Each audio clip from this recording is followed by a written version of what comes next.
시청자 여러분 안녕하십니까? 2030 청년 대토론회 진행을 맡은 김영수입니다. 2030 청년들은 집단보다는 개인의 행복을 중요시하는 성향이 강하다고 합니다. 즉 자신의 신념 그리고 자신이 믿고 있는 사회적 가치를 더 중요시한다고 하네요. 이러한 MZ세대들은 통일을 어떻게 볼까요?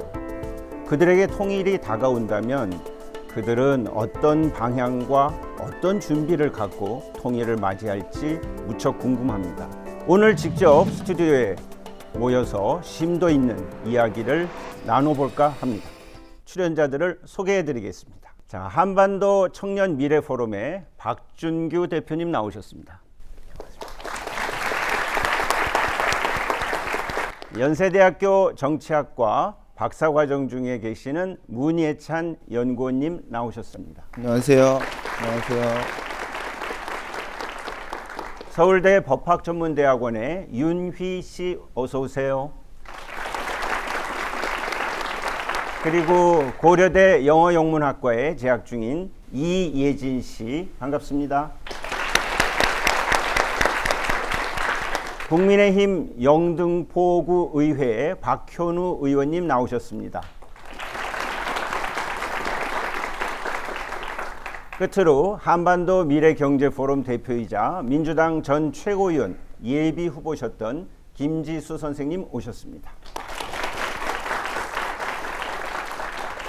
그리고 이번 토론에 참여해 주실 100명의 청년 토론단도 함께 이 자리에 와 계십니다. 안녕하세요.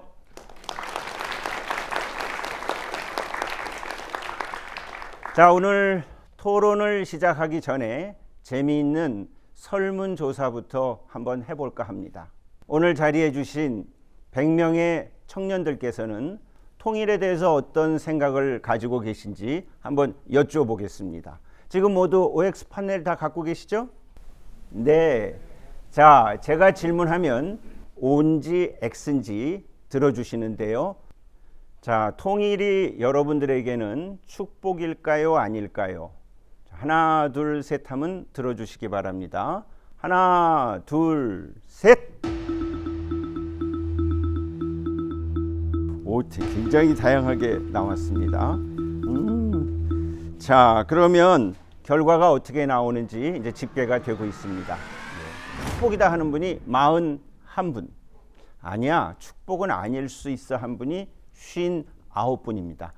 야, 그래도 한쪽으로 완전히 치우쳐지진 않았네요. 자, 그렇다면 왜 이런 선택을 하셨는지 청년 토론단 여러분들께 한번 여쭤보겠습니다. 먼저 O를 축복이다 라고 선택하신 분 중에 나는 이런 이유에서 O를 들었다 하시는 분 자유롭게 발언해 주십시오. 네, 저 계신 분. 예. 안녕하세요. 일산에서 온 공나윤이라고 합니다. 제가 통일이 축복이라고 택한 이유는 아무래도 저희가 분단된 지 오래됐는데 분단이 종식되고 통일이 된다면 중국이랑 일본이랑 왔다 갔다 할 때 교통적인 측면에서 교통의 요충지가 되지 않을까 해서 그러니까 경제력적인 측면에서 통일이 되는 게 좋을 거라고 생각합니다. 네. 자신은 거주지 중심으로 말씀을 잘 해주셨습니다. 굉장히 공감하는 말씀을 주셨습니다. 고맙습니다. 다음은 아니야 라고 X를 선택하신 분 한 분 말씀을 들어볼까요? 예. 네, 안녕하세요. 저는 서울에서 온 박관태라고 합니다. 네, 제가 반대하는 이유는 일단 우리나라 같은 경우에는 아직 휴전 상태입니다. 종전에 대한 논의 없이 현재 통일에 대한 말이 나온다는 것부터가 선후관계가 잘못됐다고 생각하고요. 또한 통일에 대해서 지금 적법한 어떤 준비 자체가 그렇게 되어 있지 않다고 생각합니다. 한다고 하더라도 일단 종전에 대한 논의가 먼저라고 생각합니다. 네, 굉장히 순서를 정확히 따지시는 분의 말씀인 것 같았습니다. 아유, 공감을 할 수 있는 말씀 주셨습니다. 자, 일단 한 분씩만 말씀을 들어봤습니다. 맛배기로. 오늘 이제 열띤 토론을 한 끝에 여러분들에게 또다시 같은 질문을 드릴 겁니다. 오늘 패널 분들 또 여러분들의 의견을 다 종합해서 내 생각이 달라졌나? 그대로인가를 확인해 볼 겁니다. 그때 다시 한번 의견을 잘 표현해 주시면서 또 정식으로 우리가 의뢰한 설문조사 결과도 잠깐 함께 같이 소개해 드리겠습니다. 북한에 대해서 어떻게 생각해요? 가까운 우리 친구는 아닌 것 같다는 답이 제일 많이 나왔습니다. 5년 전과 비교해서 북한에 대한 이미지는 어떻게 변화하셨어요? 변화가 없다, 42.4%, 나빠졌다, 47.2%, 좋아졌다, 한 10%대. 5년 전이라면 2018년 평창올림픽을 치르고 남북관계가 꽤 좋은 상황의 분위기가 반영되는 그런 분위기였습니다. 다음, 현재 김정은 체제가 계속 유지될 것이라고 생각하세요? 아니면 안 그럴 것이라고 생각하시는가? 유지될 것이다. 62.8%나 되네요. 대북 경제 지원과 관련해서 다음 중 어느 것이 귀하의 의견에 좀 더 가깝나요? 했더니 북한의 기본적 태도 변화가 없는 한 경제적 지원은 곤란해요가 무려 80% 가까이 나왔네요. 자, 이제 본격적으로 첫 번째 주제부터 시작해 보겠습니다. 북한은 그래도 영원히 우리와 같은 민족이야. 아니야. 우리에게 위협하고 우리와 좀 다른 길을 간다면 같은 민족이라고 보기는 어렵지. 이런 생각인데요. 딱 잘라서 이분법적으로 얘기하기는 어렵지만 패널로 나오셨기 때문에 한 기둥을 잡고 자기 의견을 강하게 얘기를 해주셔야 토론을 진행을 하는데 훨씬 더 재미가 있습니다. 자, 그러면 준비되신 분부터 말씀해 주십시오. 저에게 있어서 북한은 굉장히 좀 어떻게 바라봐야 할지 혼란스러운 대상인데요. 제가 초등학교 때는 국군의 날 시절에는 북한을 적이라고 배우고 또 6월 25일이 되면 우리가 한민족인데 이렇게 내전의 아픔을 겪었다고 하면서 통일교육을 받았던 기억이 있습니다. 2030 세대에게 있어서 북한은 전쟁도 겪은 적이 없고 이산가족도 겪은 적이 없고 저에게 있어서 분단은 태어날 때부터 좀 당연한 현실이었는데요. 저는 이런 면에서 더 이상 2030 세대는 북한을 한민족이라고 보지도 않고 적으로 보지도 않고 단지 남과 같은 존재라고 여기는 인식이 더욱 늘어나고 있다고 생각합니다. 그래서 통일에 대한 무관심이 늘어나는 추세도 이러한 생각들과 많이 연관되어 있다고 봅니다. 저는 개인적인 경험일지도 모르지만 할아버지께서 이북 출신이셔서 사실 북한 사람이라고 하면 아직도 가족이잖아요. 저한테는 할아버지가 북한 출신이시니까. 그래서 민족이라는 개념이 꽤 크게 다가오는 것 같아요. 다만 이제 민족이라는 개념이 사실 괴리감 있게도 다가오는 게 우리가 북한 사람을 직접 만난 적도 없고 그들과 교류할 수 있는 시간도 없어서 민족인 건 맞지만 이 개념을 충분히 체화하는 데 다양한 여건들이 마련되지 않아서 그 부분에 대해서는 조금 아쉬움이 있는 것 같습니다. 저는 딱 정하고 싶진 않은데요. 이 민족 담론에 대해서 장기간 동안 국내에서 이제 여론조사도 있었고 논의도 되게 많아 왔는데 사실 방금 말씀해 주신 것처럼 저는 가장 중요하다고 생각했던 게 이 민족에 대한 정의나 개념, 관념에 대한 재정립이 필요하다고 생각합니다. 저희가 말하는 민족이라는 개념이 국민 대다수한테는 막연한 민족, 가족, 애, 감성 관련된 이슈들이 많다고 생각을 해서 이 부분을 선택하기 전에 저희가 한번 민족이란 무엇일까? 시작이 민족이란 개념이 어디서 시작했을까에 대해서 한번 같이 고민을 해보는 시간이 필요하다고 생각합니다. 예, 잘하겠습니다. 역시 역사학을 전공하신 분의 대답이 나왔습니다. 자, 그러면 다음 주제로 넘어가겠습니다. 같은 질문인데요. 그렇다면 북한은 우리가 협력하고 도와주어야 될 대상인지 아니면 경계하고 적대해야 될 대상인지. 예, 저는 그 1번 그 문제랑 같이 해가지고 네. 얘기하면은 저는 이게 되게 중요한 게 저희의 시각이라고 생각합니다. 그리고 저희의 선택이라고 생각합니다. 이제 미래 세대가 어떻게 북한에 대해서 규정할 것인가, 이게 각자의 선택이라고 생각하고 그거를 강요할 수는 없다고 생각합니다. 재밌는 이야기를 이제 드릴 건데요. 저는 이제 중국에서 7년 그리고 미국에서 7년 살면서 이제 어떤 국제 컨퍼런스나 이런 데서 북한 친구들을 만나기도 하고 또 이제 미국 친구들과 탈북자 친구들 이런 분들 많이 만났는데요. 그때마다 생각하는 게 이게 어떻게 보면 저희가 친구가 될 수 있고 어떤 상황에서는 이렇게 적이 될 수 있는 상황이 이중적인 구도 안에 있다고 생각합니다. 그 상태에서 우리 미래 세대가 앞으로 어떤 관계를 설립할 것인가를 결심하고 이제 그 방향으로 저희가 규정하는 그 시각과 선택의 차이라고 생각합니다. 그래서 저는 북한을 협력하고 같이 함께 공존하고 공정한 남북 관계를 같이 만들어가는 미래의 존재라고 생각을 하고 그렇게 바라보고 있습니다. 예, 어떤 삶을 살아오셨는지 중국에서 7년, 미국에서 또 몇 년 하시는 순간 어떤 분일까 궁금증이 계속 새록새록 솟아나지만 오늘 주제하고는 다르니까 이따 끝나고 여쭤보겠습니다. 자, 다음 답변하실 분. 네. 윤석열 정부에서 다음 달에 발간할 국방백서에서 6년 만에 북한 정권과 북한군을 적으로 표현한다고 합니다. 우리가 기억나실 겁니다. 2017년 대선 때 북한이 주적인지에 대한 대선 토론에서의 그 논란이 또 연상이 되는데요. 이런 주적 논란뿐만 아니라 우리 MZ세대에게 있어서 공정을 키워드로 해서 남북 단일팀 구성, 우리 평창 동계올림픽 때 또 논란이 있었던 거 기억을 하실 겁니다. 여자 아이스하키 팀을 구성하는 데 있어서 왜 대한민국 국가대표를 뽑는 그런 자리에서 남북 단일팀을 구성해서 왜 한민족이라는 이유만으로 그들에게 기회의 공정성을 박탈하느냐라는 또 논란이 제기됐었습니다.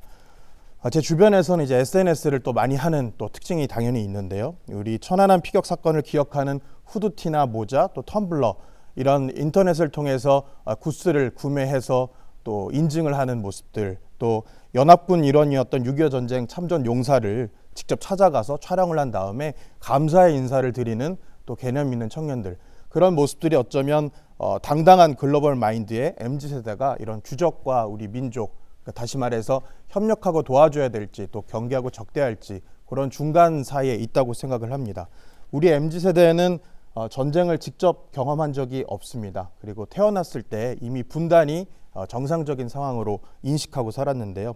평양에 있는 우리 백두혈통 금수저 84년생 김정은을 로켓맨이라 부르거나 아니면 북한 체제를 로그 스테이트, 다시 말해서 불량 국가라고 지칭하는 영어 표현이 동포나 한민족보다 조금 더 친숙한 것도 사실입니다. 연평해전 천안함 피격 사건, 또 서해 공무원 피격 사건 등을 지켜보면서 우리 MZ세대들은 이런 질문을 하고 있습니다.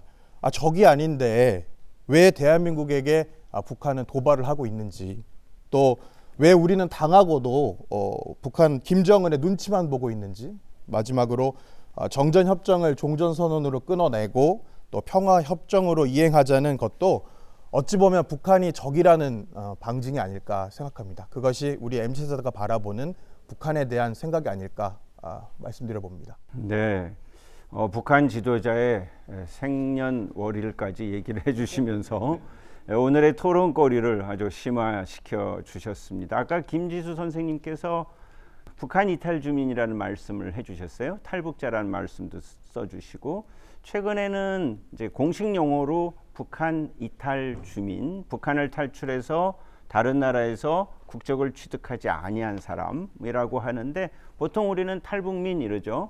그리고 뭐 탈북자, 또 한때는 세터민, 또 뭐 북향민, 월남 자유 거주민, 또 요새 또 새로운 이름을 만들어야 된다고 하는데, 제가 이름 만들기 전에 이 문제부터 해결하자, 분단부터 그랬더니 또 다시 돌아왔는데요. 지금 우리 대한민국에 함께 지금 이 순간에 함께 사시고 있는 분들이 한 2만 7, 8천 명, 3만 명 조금 안 되게 계십니다. 전체 통계는 한 3만 4, 5천 명이라고 하는데, 이제 돌아가시고 또 타 국가로 또 이주해 가신 분들도 하면 한 2만 한 7, 8천 명. 자, 북한 이탈 주민. 근데 그분들은 북한 이탈 주민은 괜찮은데 탈북민, 탈북자 그러면 굉장히 싫어하세요. 그래서 저는 고향을 북한에 두고 우리랑 함께 사는 분, 좀 길지만 이렇게 얘기하면 좋아하시고요. 또 몇 년 살아야 탈북민에서 빼줍니까? 20년, 28년 됐는데도 아직도 탈북자라고 하는 게 기분이 안 좋다 그래서 이것도 좀 더 신중하게 생각해야겠다는 생각을 해봅니다. 여러분들은 이러한 분들, 고향을 북에 두고 우리랑 함께 사시는 분들을 우리랑 같은 동포라고 생각하는지, 아니면 다문화 쪽에서 오시는 이주자라고 생각하시는지 우리 청년 토론단에게 또 여쭤보겠습니다. 네, 안녕하세요. 노원구에서 온 신민철이라고 합니다. 저는 개인적으로 탈북민이라고 표현하는 이제 북한 이탈 주민분들을 편견 없이 보고 있습니다. 저는 개인적으로 개인과 국가, 그러니까 전체를 동일시해서는 안 된다고 봅니다. 북한 2,500만 국민이 북한 정권이라고 볼 수는 없지 않습니까? 김정은과 2,500만 명이 같다라고 볼 수가 없기 때문에 그들이 어떤 사람인지 직접 보고 판단하는 편이라서 편견 없이 보고 있습니다. 예, 아주 정확하게 잘 말씀해 주셨습니다. 또 말씀하시고, 예, 저쪽 계십니다. 네, 안녕하세요. 서대문구에서 온 이남호라고 합니다. 네, 저는 살짝 어렸을 때 보수적인 가정 속에서 자라서 북한 친구들에 대해서 많은 조금 편견이 있었고 좀 무서웠던 것 같습니다. 근데 저는 20살 때 새터민 청소년 멘토링을 진행했던 경험이 있었는데요. 거기서 만났던 친구들에게 처음 다가갈 때는 되게 두렵고 뭔가 무섭지 않을까 그렇게 많은 고민을 가지고 멘토링에 참여했는데 직접 그들과 만나보고 소통하고 같이 여행도 다녀보니까 정말 우리 남한 친구들과 다를 게 없는 친구들이구나. 그래서 제가 걱정했던 게 현실로 이뤄진 적이 없어서 한 같은 동포고 같은 민족이라고 생각했습니다. 네. 자, 오늘 한 분은 편견, 한 분은 선입견. 오, 아주 중요한 말씀을 해줬어요. 제가 그냥 농담으로 우리가 키우고 있는 반려동물을 새로 바꿉시다. 선입견, 편견 뭐 이런 얘기를 합니다. 예, 그냥 농담으로 말씀드렸습니다. 자, 한 분 더. 예, 우리 20번. 예, 안녕하십니까. 저는 마포구에서 온 류태림이라고 합니다. 전 북한 이탈 주민들을 저희 대한민국 국민이라고 생각합니다. 그리고 만약에 국적 선택을 다른 이제 나라로 하셨으면 저희와 이제 그럼에도 이제 같은 민족이기 때문에 해외 동포로 분류될 수 있다고 생각합니다. 이상입니다. 네. 지금 대한민국 헌법상 북한 이탈 주민은 한반도와 그 부속도에서 오셨기 때문에 난민 신청을 하지 않고도 대한민국 국적을 취득할 수 있게 되어 있습니다. 그래서 탈북하신 것이 확인이 되면 신원 확인을 거친 후에 하나원에서 정착 지원 시설에서 약 12주 정도의 정착 시간을 보내고 10주쯤 되면은 이제 호적, 가족, 사람의 그 신분을 확인할 수 있는 호적을 취득한 후에 나오게 되지요. 예, 좋은 말씀 좋습니다. 자, 패널 분들은 이 같은 주제에 대해서 어떻게 생각하시는지 다시 얘기해 주시면 좋겠습니다. 네, 토론단 분들께서는 다 이제 북한 이탈 주민도 우리의 동포다라고 말씀을 많이 해주셨는데요. 저는 북한 이탈 주민이 동포냐 이주자라고 물었을 때는 오히려 이주자의 속성을 더 강하게 갖고 있다고 생각을 합니다. 우리가 이제 한 민족 동포다라고 했을 때 언어와 역사 면에서 보통 동질감을 가장 많이 느끼는데 북한 이탈 주민 같은 경우에는 이제 언어적인 측면에서도 단어나 억양이 우리와 많이 달라졌고 역사 서술 측면에서도 아예 우리와 다른 역사를 배운다고 할 정도로 근현대사 서술면에서는 많은 차이를 보이고 있습니다. 저는 그래서 오히려 우리가 일상에서 만나는 외국인보다도 북한 주민을 조금 더 낯설게 느낄 수도 있다고 생각을 하는데요. 외국인 같은 경우에는 우리가 이제 뭐 유튜브를 보면서나 뭐 유학생들과 교류를 하면서 좀 자연스럽게 그들의 문물을 좀 알아가고 이해할 기회가 있지 않습니까? 그런데 오히려 북한 이탈 주민과는 우리가 전혀 교류나 접촉의 기회가 없고 북한 이탈 주민들과의 우리나라에 넘어오신 이후에도 교류나 접촉이 좀 제한적인 부분이 있기 때문에 이런 면에서는 좀 더 낯설게 느낄 수 있다고 생각을 합니다. 예, 잘 들었습니다. 자, 우리 이혜진 선생님. 네. 저는 이런 북한 이탈 주민들을 동포라고 봐야 하지 않을까라는 생각을 하는데요. 앞선 윤희님께서 말씀해 주신 것처럼 언어나 역사의 측면에서 언어는 분명 우리가 같은 언어를 사용하고 있지만 윤희님께서 말씀하신 것처럼 그 구체적인 사용에 있어서는 다를 수 있습니다. 하지만 중요한 것은 언어의 본질이 소통이라는 것을 생각을 한다면 우리가 조금은 다른 형태의 어떤 단어들을 갖고 있기는 하지만 같은 언어를 공유하고 있어서 소통이 된다라는 측면에서 동포이지 않을까라는 생각을 하고 역사도 마찬가지로 역사를 구성하는 것은 저는 사실과 그거에 대한 해석이라고 생각을 합니다.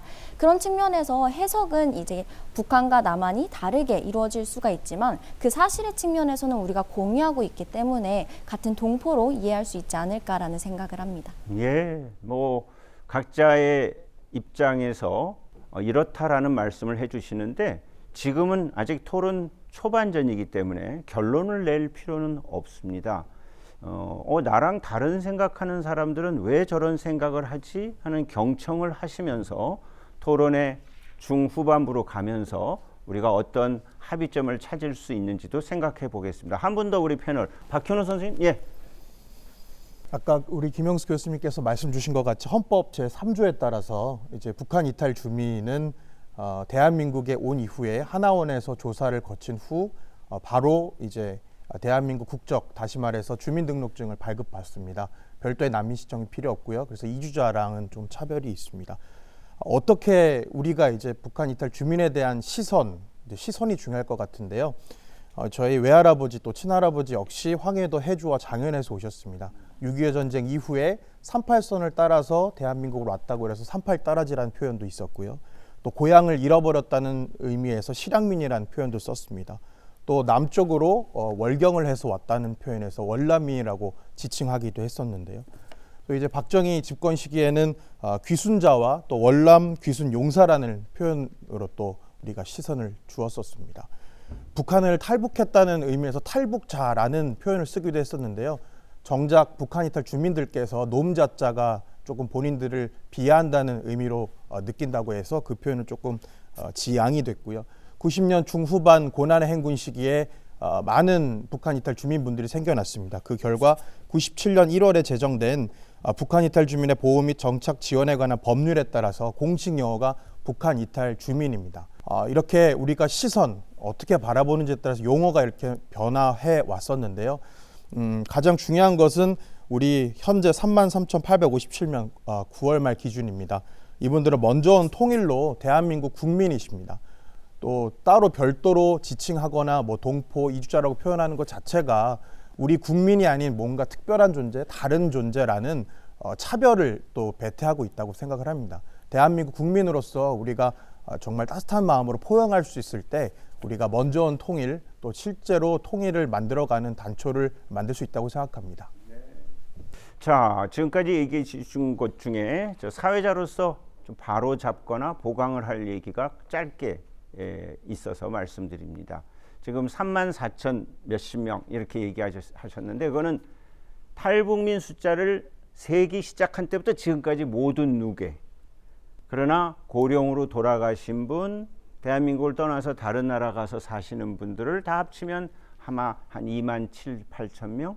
근데 우리는 왜 처음부터 온 사람들을 돌아가셨는데도 안 빼고 끌고 다닐까 하는 의문도 있는데 별로 아무도 의문을 제기를 안 해서 끌고 다녀요. 뭐 체제 경쟁하는 것도 아닌데 3만 4천 명을 왜 꼭 끌고 다녀야 될까 하는 의문을 오늘 이 자리에서 한번 짚어보고요. 또 하나는 한 2주 전에 제 친구가 대학 졸업하고 미국 가더니 아유 다시 친구들 만나러 한국으로 올래 그래서 왔어요. 그래서 제가 어유 탈미인 환영해 그랬더니 뭐?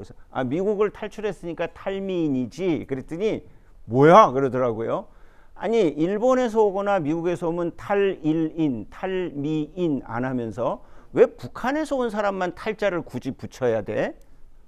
이 계기로 그냥 탈북민이라는 단어는 안 써주면 어떨까 하는 생각도 해서 한번 문제 제기를 해봤습니다. 아무튼 여러분들의 얘기 소중히 잘 들었고요. 자, 이제 더 핵심적인 질문을 하나 드려보겠습니다.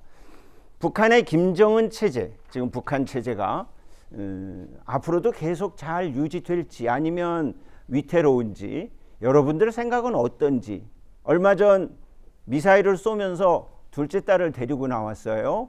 야, 어쩌면 그렇게 똑 닮았나 하는 생각도 있고요. 그리고 둘째 번에 데리고 나왔을 때는 국방과학원장 별 4세 해당되는 그 북한 엘리트가 9살, 10살 된 딸에게 고개를 숙이면서 인사를 하는데 어린 딸은 꼿꼿이 서서 인사를 받는 모습에 뉴스거리가 되기도 했지요. 자, 우리랑은 전혀 다른, 많이 다른 북한 체제가 계속 갈지 안 갈지 여러분들의 느낌은 어떨까? 한번 우리 패널들께 다시 한번 여쭤보겠습니다. 저는 아까 저희가 설문조사 결과 본 것처럼 이제 김정은 정권이 유지된다는 의견이 62.8%였는데 네. 저도 그에 동의하고요. 북한은 현재 사실은 국가라고 할 수 있죠. 특별히 이제 김정은 정권뿐만 아니라 김일성, 김정일, 김정은이 백두혈통이 지속적으로 세습되면서 사실 어떻게 보면 이제 군주제로서의 특징을 띠고 있다고 보기 때문에 계속해서 지속될 것이라고 보고 있습니다. 저는 일단 모든 질문에 있어서 한 가지 짚고 넘어가고 싶은 게 있는데요. 이제 북한이라는 정체성에 대해서 다시 한번 생각해봤으면 좋겠습니다.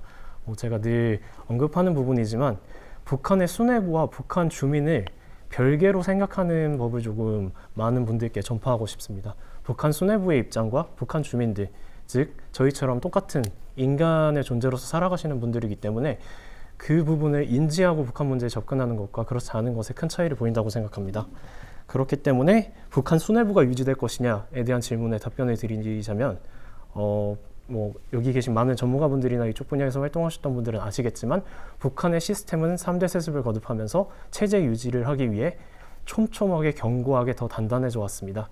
그래서 당장은 붕괴가 힘들지 않을까. 김정일 위원장이 죽었을 때도 이제 붕괴설이 나오긴 했었는데 지금 여전히 김정은이 단단하게 유지를 하고 있고, 그러면서도 역사를 돌아보면 역사는 한순간에 변합니다. 총알탄 한 방이 역사를 바꾼 적도 있고 지병 그 외에 수많은 변수들이 존재하기 때문에 감히 어떻게 될 것이다 라고 제가 예측을 하는 거는 조금 미흡한 선택이라고 생각을 하고, 그러면서도 저희는 모든 경우의 수를 다 파악해서 그 경우의 수에 우리가 어떻게 대비할 수 있는지, 급현 사태나 통일도 역시 마찬가지고요.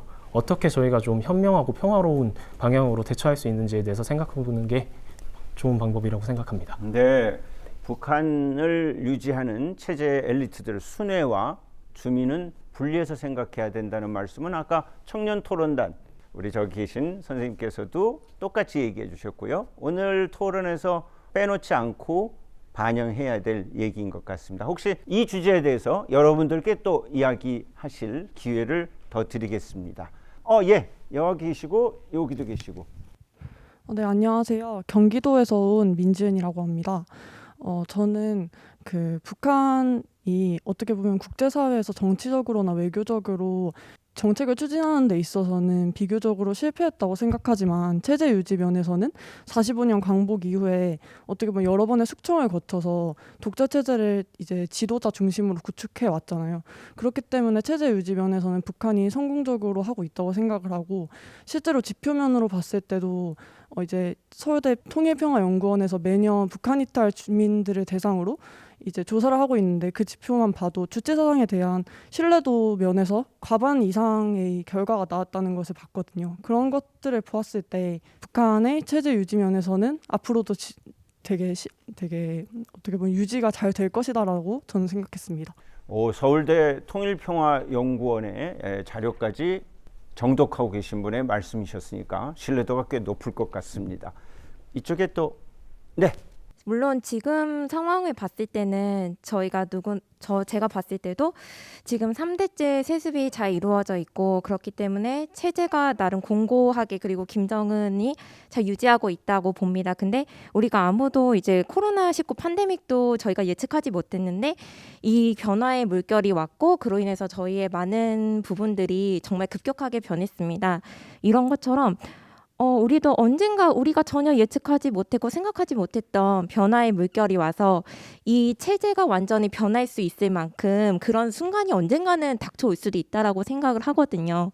그렇기 때문에 그거에 대해서도 저희가 나름 이제 계획을 가지고 철저하게 준비를 해놓고 있어야지 되지 않나 그렇게 생각을 합니다. 네. 늘 사회과학을 하면서 규칙대로 안 가면 설명하는 용어가 예기치 못한 사건. 예. 똑같죠. 북한 체제에서 어떠한 변화 변수가 올지는 모르는데 늘 그것도 고려하자 하는 말씀. 자, 끝으로 43번 청년 토론단님. 네, 안녕하세요. 저는 이찬솔이라고 합니다. 우선 이제 북한 김정은 정권 자체가 과연 계속 지속될 것인지에 대한 질문이잖아요. 그런데 이제 북한 같은 경우는 과거 이제 동유럽에서 공산주의 정권이 붕괴되었을 때 그런 예시들을 역사적으로 이제 북한은 그걸 다 기억하고 있습니다. 그렇기 때문에 북한 정권 입장에서는 아무래도 북한 주민들을 더 강력하게 통제하고, 보통 북한에서 특권층이라고 불리우는 평양 시민들한테는 또 그만큼 많은 특혜를 또 주면서 북한 정권에 대한 충성심을 더 강화시키고, 또 동유럽 공산주의 정권이 그런 붕괴 사례를 보면서 우리도 이렇게 붕괴되면 안 되지. 그래서 더 강력하게 통제를 강화시키는 걸 알고 있습니다. 그래서 또 당장은 아무래도 김정은 체제가 흔들릴 가능성은 좀 저도 낮게 보고요. 또 한편으로는 중국이라는 큰 변수가 있습니다. 중국은 만약에 남한 주도의 자유민주주의 통일이 될 경우 그 압록강 두만강까지 그 자유민주주의 체제가 이렇게 완전히 이어지는 것이기 때문에 중국은 어떻게 해서든 이 김정은 정권을 계속 이제 보호하고 또 지키려고 들 겁니다. 대내외적인 변수와 또 앞서 말씀드렸다시피 그런 역사적 사례가 있기 때문에 당장은 아무래도 북한 김정은 정권이 붕괴가 어렵고 또 북한 주민들 역시 동요 정도는 하고 있지만 그게 과연 민주화 운동이나 혹은 그런 혁명으로 이어질지에 대해서는 아무래도 전문가들도 가능성을 좀 낮게 보고 있는 걸 알고 있습니다. 그래서 저 또한 김정은 정권이 당분간은 좀 계속 유지될 거라고 생각합니다. 사실 마르크스가 얘기했다시피 그 사회주의의 어떤 이념을 지향하면서 세습까지 얘기하지는 않았거든요. 어떤 분이 재밌게 마르크스가 무덤에서 벌떡 일어나서 누가 세습하라고 그랬어 할 수도 있다는데 그래도 한 대, 두 대, 세 대 이번에 이제 4대째까지 선보이는데 과연 어떨까? 그 질문을 한번 또 드려볼 텐데요. 그 전에 이제 지금 북한 민주화라는 말씀을 하셨어요. 북한 민주화 뭘까? 우리도 민주화라는 얘기를 많이 했는데 그랬더니 어떤 분이 아주 쉽게 얘기하시더라고요. 북한에 살면서 지도자 욕해도 안 잡아갈 때 쏙 다가왔어요. 그게 민주화구나. 그러니까 인권 뭐 이런 복잡한 얘기보다도 그 체제에 살면서 내 얘기를 반대 의견을 얘기해도 아무런 피해가 없을 때라는 거랍니다. 거기에 비하면 북한은 북한의 김정은을 뭐 모습을 보고 흉내냈다 하면 큰일 나죠. 자, 그러면 3대째 세습 통치를 공고히 하고 있는데 언제까지 가게 될까? 여러분들은 어떻게 생각하는지 한번 듣고 지나가겠습니다. 북한의 세습 통치에 대해서 이야기를 하게 된다면 국제사회에게 정당화하는 그 방식을 살펴볼 필요가 있다고 생각을 합니다. 특히나 최근에는 김정은 정권에 들어와서 무조건적으로 북한에 대한 지적들을 적대적으로 쳐내는 것이 아니라 조금 반응을 하면서 국제사회에게 나름대로 정당화하는 모습을 보이고 있었다라고 생각을 합니다. 특히나 북한을 직접적으로 겨냥하는 그런 북한인권조사위원회와 같은 활동에 대해서는 적극적으로 적대적인 의견을 표명을 하고 있지만 보편적으로 국제사회의 일원으로서 받아야 하는 그런 보편적 정례 검토 같은 것들에 대해서는 긍정적으로 반응을 하고 있는 모습을 통해서 자신들의 정권 유지를 위해서 자신들이 운영하는 것에 대한 국제사회의 비난을 조금은 받아들이는 그런 정당화 방식을 택하고 있지 않나라는 생각을 했습니다. 저는 이런 과정을 통해서 최근에 계속해서 문제가 되고 있는 그런 북한의 세습 통치가 더 길게 유지되지 않을까라는 전망을 생각합니다. 네, 알겠습니다. 우리 김지수 선생님. 저는 이게 세습 통치가 유지는 단기적으로는 된다고 생각하는데 반대로 장기적으로 봤을 땐 좀 불리하다고 생각을 합니다. 북한이 지금 무너지지 않고 있는 가장 큰 이유 중에 하나가 통계적으로 무역에서 90% 이상을 지금 의존하고 있는 게 중국입니다. 그래서 미국과 중국 패권 전쟁 속에서 이제 싸우려고 할 때 중국은 여기를 완충지로 북한을 사용하면서 계속 이제 힘들 때 이 정권의 세습을 우호하는 것보다는 이게 안정돼야지 자기가 이제 미중 패권 전쟁에서 우위를 점유할 수 있기 때문이라고 생각을 합니다. 하지만 이게 시간이 지나면 지날수록 미국이 이제 원래 일본을 통해서 아시아를 이제 지배하려고 했던 그런 생각들이 지금 중국의 부상에 따라서 많이 흔들리고 있습니다. 그렇다고 하면은 미국에서는 이제 앞으로 한국과 북한을 어떻게 할 것인가 이게 되게 중요하다고 생각을 해가지고 좀 더 이제 압박을 더 넣을 시기가 왔다고 생각을 하고요. 특히 지금 금융위기가 오고 있으니까 이 순간 속에서 미국이 선택을 하게 될 것입니다. 북한을 적으로 간주하고 아예 할 것인가 아니면은 자기의 최대의 적인 중국을 무너뜨리기 위해서 북한과 동맹을 할 것인가. 이건 제가 한 말이 아니라 미국에 있는 사령관도 브룩스 사령관도 했던 말인데요. 그런 국제 정세가 바뀌고 있는 과정 중에서 우리 미래 세대가 어떻게 이거를 바라보고 선택하냐에 따라서 한반도 운명이 많이 결정될 거라고 생각을 합니다. 패널 분들이 굉장히 스마트하신 것 같아요. 세습 통치가 오래 갈 거냐 안 갈 거냐 뭐 여쭤보면 갈 것 같기도 하고 안 갈 것 같기도 하면서 나름대로 의견을 얘기해 주시는데 한쪽으로 치우치지 않는 아주 영민한 대답을 해 주십니다. 이 주제는 6분 다 여쭤봐야 될 것 같습니다. 우리 박현우 선생님부터. 네, 저는 역사의 발전 단계의 관점에서 한번 말씀을 드려보고 싶습니다. 한반도의 역사는 자유, 또 민주주의, 인권, 그리고 법에 의한 지배 그 방향으로 나아간다고 생각을 합니다. 지금 조선과 대한에 대한 이런 가치 개념의 경쟁이 여전히 지속되고 있습니다. 다시 말씀드리면 단군 때 조선, 또 이성계가 세운 조선, 일제시대 때 다시 부여받았던 조선, 그 다음에 해방 이후 조선민주주의인민공화국으로 가는 조선이라는 하나의 아이덴티티가 있고요. 그 다음 삼한에서 시작한 한의 역사가 조선을 양기한 대한, 그 다음에 대한제국 이후에 세워진 대한민국 임시정부, 그 다음에 대한민국까지 이어지고 있는 한의 역사, 다시 말씀드려 조선과 대한이 첨예하게 경쟁하고 있습니다. 오늘 모두 수업부터 말씀드렸던 그 3대 세습 봉건 왕조, 조선의 그 아이덴티티와 우리 자유민주인권, 법에 의한 지배를 상징하고 있는 대한의 그런 경쟁 속에서 역사의 발전의 힘을 믿고 있기 때문에 그 결과는 우리 모두 한 마음으로 기도하는 대로 이루어질 수 있다고 생각합니다. 예. 자, 옆에 계시는 윤희 선생님. 네, 저는 북한의 경우에는 세습 방식이 변할 수는 있어도 고위 권력층을 중심으로 일단 공산당 체제를 계속해서 유지해 갈 것이라고 생각을 합니다. 북한 같은 경우에는 지금 절대군주제처럼 짐이 곧 국가다, 즉 김씨 일가를 국가 전체의 정체성과 동일시하는 모습을 보이고 있습니다. 그래서 2020년 이제 국방백서에서도 북한 주민들 자체가 이제 김씨 일가가 무너지는 것이 어떤 북한이 지금까지 지켜온 정체성이 무너지는 것으로 받아들이고 있기 때문에 당분간은 체제 변화가 어려울 것이라고 전망을 하고 있고요. 아까 토론단부께서 말씀해주신 이제 북한 이탈 주민을 대상으로 하는 그런 통일평화연구원의 설문조사에서도 당분간은 체제가 유지될 것으로 주민들도 전망하고 있다고 합니다.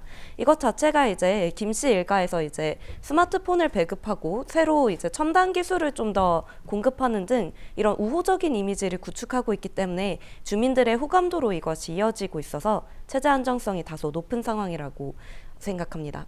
그러니까는 가기는 가겠네요. 제법 오래요. 우리 박준규 패널께서는 어떻게 생각하십니까?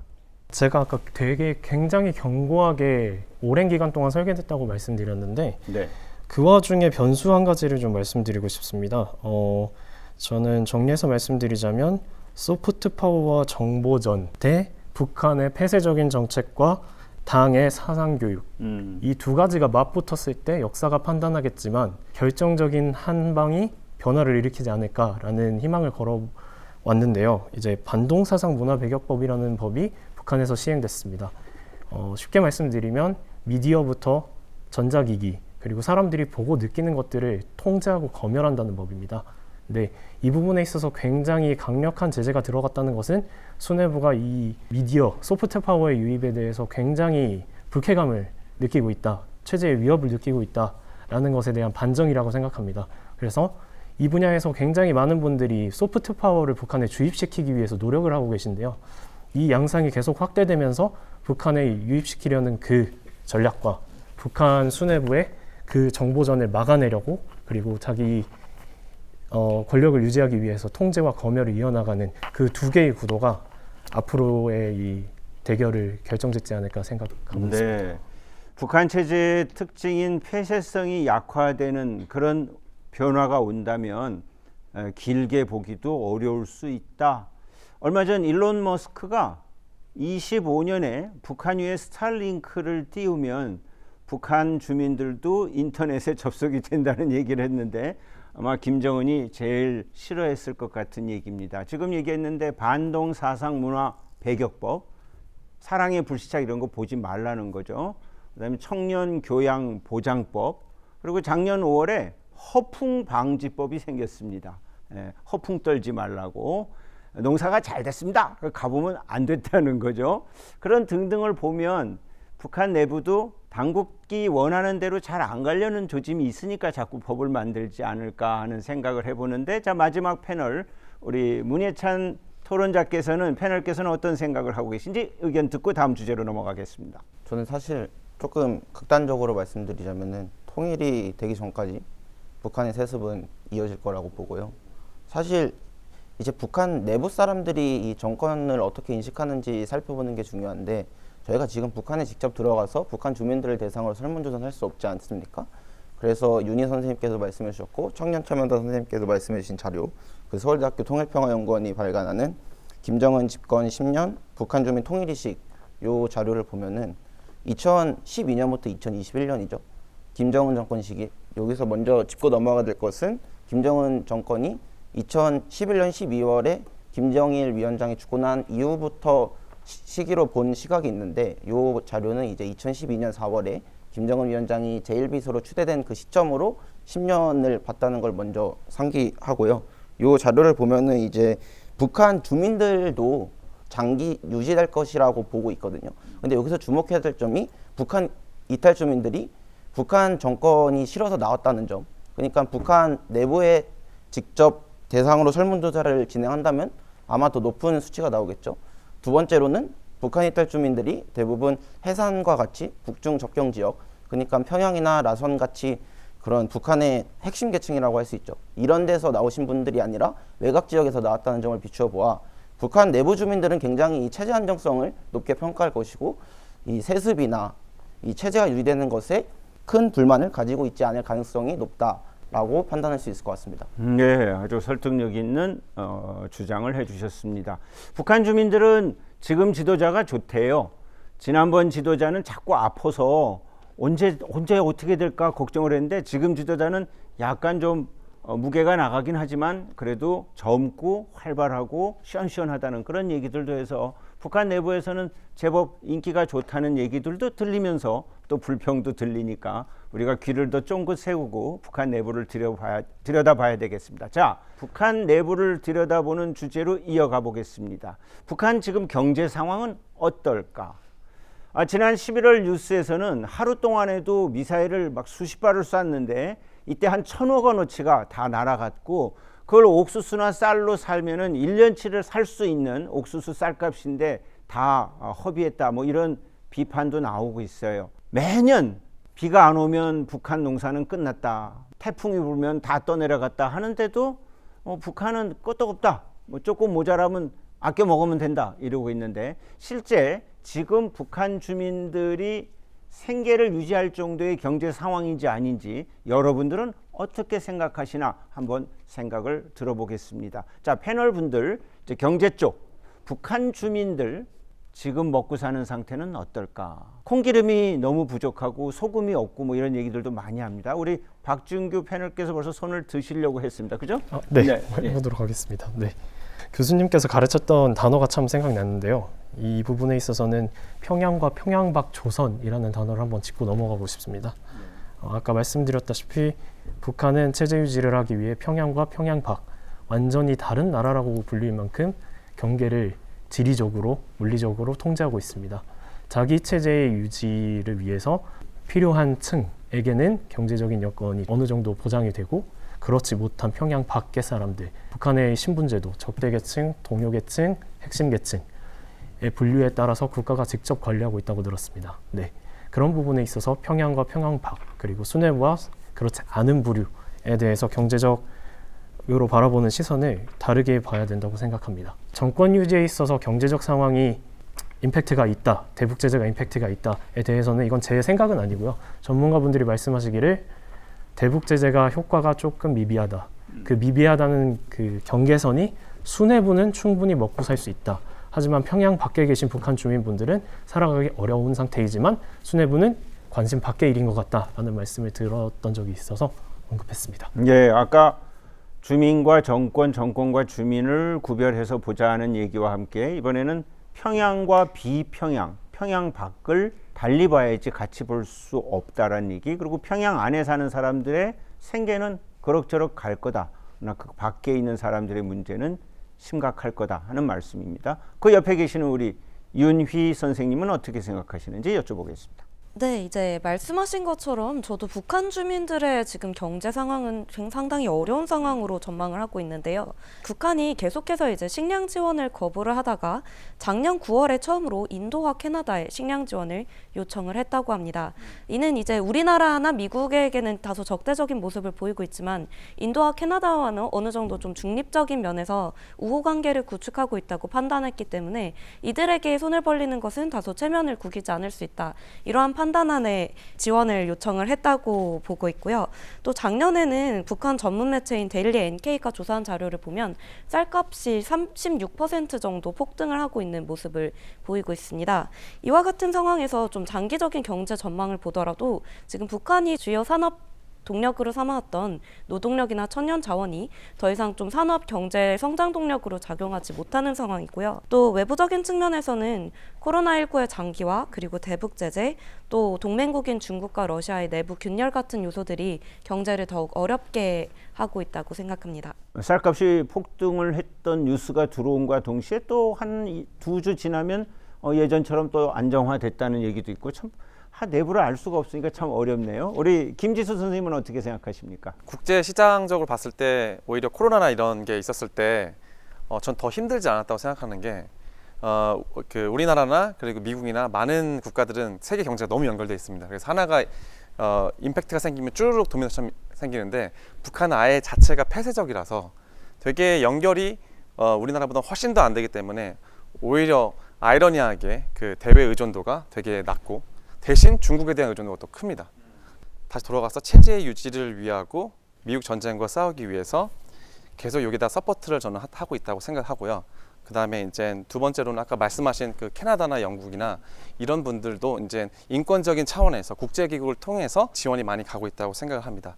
제가 요 근래에 그 스타트업 분들을 좀 많이 만나는데 좀 깜짝 놀란 사실이 스타트업 중에서도 농업 중에서도 이제 스마트팜이 되게 지금 이렇게 중요한데 이 스마트팜을 이제 다니던 이제 사업가분들이 북한과 우리가 쌀을 이렇게 만드는 방식과 이 스마트팜 만드는 방식이 다른데 이 중국과 러시아에서 배워가지고 스마트팜을 도입한다고 합니다. 기존에 있던 농업 생산력을 훨씬 더 올릴 수 있기 때문에 지금 되게 낙후된 경제 상황 속에서 오히려 중국의 지원과 기술 발전을 통해서 더 유지할 수 있지 않을까 그렇게 예상해 봅니다. 네, 잘 들었습니다. 다음은 이 주제 이혜준 선생님 생각 듣도록 하겠습니다. 네, 앞선 패널 분들이 이 국가 차원의 경제에 대해서 많이 말씀을 해주신 것 같습니다. 저는 조금 더 NGO 차원에서 민간 차원에서 말씀을 드려보고 싶은데요. 사실 이 북한의 경제는 이 NGO 차원에서 들어가는 그런 보조를 통해서 경제가 유지되었다라는 라고 말을 해도 과언이 아닐 정도입니다. 하지만 이 코로나 이전에는 이 NGO들이 지급하는 것에 대해서 평양 안과 밖에서 균등하게 배분되고 있는가에 대해서 문제가 되었다면 사실 코로나가 발생한 이후에는 이 코로나의 위험성이라는 목적으로 이 북한 정권이 NGO에서 지원하는 것들에 대해서 많이 차단을 하고 있습니다. 이런 NGO의 현실을 봤을 때도 사실 북한에서 겪고 있는 식량난이 계속해서 유지되고 있지 않을까 심각한 수준으로라는 생각을 해봅니다. 네, 말씀하십시오. 네. 아까 그 쌀값이 올랐다고 했잖아요. 근데 쌀값이 오른 게 사실 북한이 뭐 먹고 살기 어려워서 올랐다기보다는 2021년에 홍수가 있었습니다. 그래서 작황량이 매우 적었고요. 또 코로나19로 북중 국경이 아예 봉쇄됐습니다. 2021년 북한의 대중국 쌀 수입량이 0입니다. 그러한 요인 때문에 쌀값이 오른 거지 이게 북한의 생계가 유지하기 어렵다라는 견해로는 받아들이기 어려울 것 같고요. 근데 여기서 한 가지 주목해야 될 것이 이 생계 유지가 가능하냐랑 북한 사람들이 충분한 영양을 섭취하고 있냐, 그러니까 밥에 물을 말아 먹고 있냐, 아니면 뭐 고기 반찬을 먹고 있냐, 이 부분이 더 중요한 것 같아요. UNFAO와 유니세프가 함께 발간한 자료에 따르면은 북한 인구의 42%가 영양 결핍 상태입니다. 그래서 생계를 유지하고 있으나 영양 상태는 굉장히 적다. 그래서 우리 또 판문점 같은 데 보면은 가끔 북한 군인과 남한 군인이 같이 있는 모습 보이지 않습니까? 그때 비교적 신장이 작은 모습이 보이는데 그런 게 단적으로 나타나는 결과라고 볼 수 있을 것 같습니다. 아주 예리한 말씀, 네, 잘 들었습니다. 혹시 우리 박현우 선생님 이 주제에 대해서 한 말씀 더 부탁드립니다. 네, 그 김일성 사망 이후에 이제 배급이 중단됐었고요. 90년대 중후반 고난의 행군에도 불구하고 김일성, 김정일, 이제 김정은 이 3대 세습 봉건 왕조는 자신의 체제를 유지하기 위해서 인민들이 아사를 하든 말든 아랑곳하지 않고 핵 개발에 몰두해 왔습니다. 천문학적 비용이 들어갔습니다. 인민들을 돌보기보다 본인들의 체제 유지에 더 혈안이 돼 있는 이 3대 세습 봉건 왕조에 대해서 우리는 어떻게 또 접근을 해야 되는지 생각해 볼 점이 많이 있다고 생각합니다. 게다가 최근에는 핵실험 또 핵탄두의 고도화 또 소형화를 하는 과정에서 국제사회의 대북 제재가 더 강도가 높아지고 있는 실정이고요. 코로나19에 따른 또 국경 봉쇄 또 그 과정에서 우리 서해의 공무원 피격 사건까지 이제 나타났는데요. 이제 그런 상황에서 인민들의 삶은 더 피폐해지고 힘들어지고 있습니다. 과연 누구를 위한 체제인지, 누구를 위한 정권인지 다시 한번 묻고 싶습니다. 그럼 이어서 질문을 드려볼게요. 우리 박현우 선생님. 그런 분위기 속에서 북한 주민들이 참고 계속 살 수 있을까? 보통 이제 밑에서부터의 봉기라 그러죠. 시민혁명 같은 그런 어떤 체제 변화 시도는 왜 안 일어날까? 많은 분들이 북한엔 왜 데모가 없어요? 하는데 그 질문에 대한 답은 어떻게 해주실지 궁금합니다. 연이어서 한번 답을 들어보죠. 예, 저도 늘 공부를 하면서 왜 저런 독재 포갑에 맞서서 민중 봉기가 일어나지 않을까, 아래로부터의 그 혁명이 일어나지 않을까라는 질문을 갖고 있었습니다. 아마 이런 북한 통일 평화를 공부하시는 분들, 또 이 주제에 관심 많으신 분들 공통 질문이라고 생각이 듭니다. 우리가 지금 살고 있는 체제에서 생각을 하게 되면 이해하지 못하는 부분 중 하나가 바로 이 대목이라고 생각합니다. 연좌제라고 우리가 표현을 많이 들어봤는데요. 그 연좌제가 얼마나 고약한지에 대해서는 조금 더 깊게 들어갈 필요가 있습니다. 심지어 부자지간, 부모와 자식지간에도 밀고를 하게 만드는 그 연좌제, 그 다음에 매번 서로에 대해서 그 관리 감독을 하고 비판을 하게 되는 호상 비판, 이런 부분에 있어서 정말 철저한 팬옵티컨이 정말 일개 한 명 한 명에게 다 손에 뻗치는 이 상황에서 정말 체제 봉기는 아무리 목숨을 건다고 하더라도 굉장히 어려움이 많은 상황입니다. 그럼에도 불구하고 북한 주민들에게 알 권리 차원에서 이제 대북 전단을 통해서 여러 가지 정보를 전달하는 노력도 이루어지고 있는데요. 김정은 입장에서는 가장 두려워하는 것이 정보 유입이고 이에 따르는 북한 주민들이 동요되는 부분이라고 생각합니다. 하지만 지난 정부에서 조금 아쉽게도 접경 지역 주민들의 생명과 안전을 보장한다는 명분에서 소위 김여정 하명법이라고 알려진 대북 전단지 살포 금지법이 통과돼서 이제 더 이상 북한 주민들에게 알 권리를 전달할 수 있는 길마저 좀 차단된 상황입니다. 안타까운 현실입니다. 아까 말씀드렸던 조선과 대한이라는 그 경쟁 속에서 우리는 다시 한번 통일이 무엇인가, 무슨 목표를 향해서 달려가야 되는지 지금 고민해 볼 시점이라고 생각합니다. 네. 과연 자유, 민주, 인권, 그다음에 법에 의한 지배를 우리가 함께 바라는 것인지, 아니면 이 3대 세습 봉건 왕조를 그대로 유지시킨 채 인민들이 아사를 하든지 말든지 본인들의 체제 유지를 위해서는 핵 개발을 계속하는 그런 체제를 용인하는 것이 과연 바람직한 것인지 고민할 시점이라고 생각합니다. 네, 우리 김지수 선생님 지금 말씀 들으시면서 여러 생각이 있으신 것 같은데요. 저의 생각으로는 그 역사를 보면은 이런 예를 들면 독재나 이런 거에 대한 폐쇄적인 거에 대해서는 다 저항이 있다고 생각합니다. 그래서 저는 아까 말씀하신 그 시민혁명식 체제 변화 시도는 지금 있다고 생각하는데, 아까 우리 말씀해 주셨듯이 이제 IT나 소프트 파워 이런 게 들어가는 게 너무 그 김정은 정권에 너무 위협적이기 때문에 정말 그 북한에 있는 평양을 완전히 봉쇄하고 그쪽한테 특권을 주고 이 관리를 너무 잘하고 통행할 때도 되게 엄밀하게 한다고 이렇게 들었습니다.